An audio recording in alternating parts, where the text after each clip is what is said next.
बहुत समय पहले की बात है। एक घना जंगल था, इतना हरा भरा कि लगता था जैसे धरती ने हमारी चादर ओढ़ ली हो।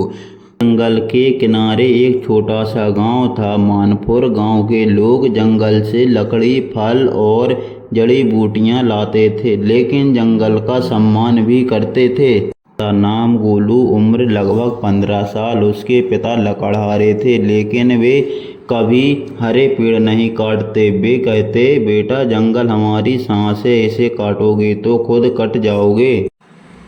एक साल गांव में सूखा पड़ गया, फसलें खराब हो गईं। कुछ लालची व्यापारी गांव आ गए और बोले, अगर तुम जंगल के पेड़ काट दो तो हम तुम्हारे ढेर सारा पैसा देंगे। कुछ लोग लालच में आ गए, कुल्हाड़ियां उठा लीं। गोलू का मन घबराने लगा। उसी रात गोलू ने अजीब सपना देखा। उस जंगल रो रहा है, पेड़ इंसानों की तरह करहा रहे हैं। एक बूढ़ा बरगद का पेड़ उससे बोला, अब हम कटेंगे तो तुम भी नहीं बचोगे। गोलू घबरा कर उठ गया, उसका दिल जोर जोर से धड़क रहा था। अगली सुबह गोलू बिना बताए जंगल के अंदर चला गया। चलते चलते वह इतना अंदर पहुंच गया कि रास्ता भूल गया। अचानक उसने एक घायल हिरन देखी, उसके पैर में कांटा लगा हुआ था। डरते डरते कांटा निकाला। हिरन ने उसकी ओर देखा जैसे धन्यवाद कह रही हो, और जंगल में गायब हो गई। तभी बादल घिर गए, तेज बारिश शुरू हो गई। गोलू एक गुफा में छिप गया। गुफा के अंदर अचानक गुर्राने की आवाज आई। गोलू डर से कांपने लगा, लेकिन भाग नहीं सका। बाघ पास आया और रुक गया।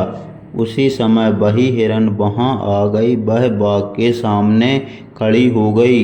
बाघ ने गोलू को देखा, फिर जंगल की ओर चला गया। गोलू समझ गया, जंगल भी पहचानता है कि उसका दोस्त कौन है। बारिश 3 दिन तक होती रही, सूखापन खत्म हो गया, नदियां भर गईं, खेतों में हरियाली लौट आई। गोलू गांव लौटा और सबको अपनी कहानी सुनाई। उसने कहा, जंगल को काटना आसान है, लेकिन उसे वापस बनाना नामुमकिन। अगर जंगल जिंदा रहेगा तभी हम जिंदा रहेंगे। गांव वालों की आंखें खुल गईं। उन्होंने फैसला किया, कोई हरा पेड़ नहीं काटेगा। हम सब मिलकर जंगल की रखवाली करेंगे। सालों बाद मानपुर खुशहाल गांव बन गया। बारिश समय पर होती, जानवर सुरक्षित थे और लोग समझदार। बरगद का वही पेड़ आज भी खड़ा है। कहते हैं, जब हवा चलती है तो वह फुसफुसा कर कहता, जो जंगल को बचाता है जंगल उसे बचाता है।